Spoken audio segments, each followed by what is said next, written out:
ولد ملا أحمد نامي في قرية أربد التابعة لمدينة نصيبين في كردستان تركيا عام 1906.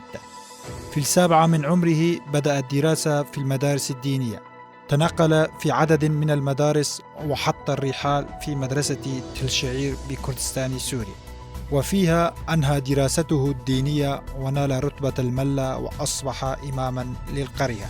كان نامي من الرواد الذين اهتموا باللغة الكردية ونظم الشعر باللغة الكردية مبكرا.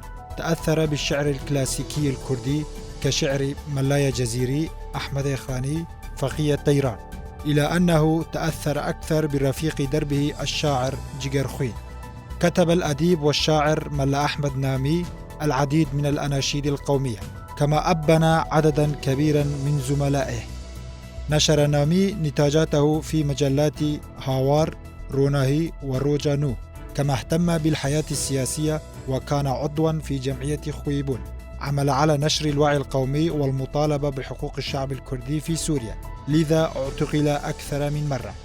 ناضل من أجل تحرير المرأة ومساواتها مع الرجل، لا سيما في مجال التعليم، وبذل جهودا كبيرة لدى مديرية المعارف في مدينة الحسكة حتى تمكن من افتتاح مدرسة رسمية للبنات في قرية تل شعير عام 1950.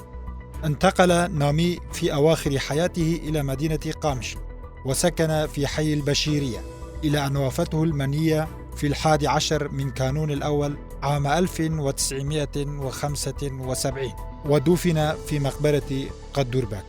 ومن أهم أعماله ديوان شعر بعنوان داخوازنامة وحريق سينما عمودة.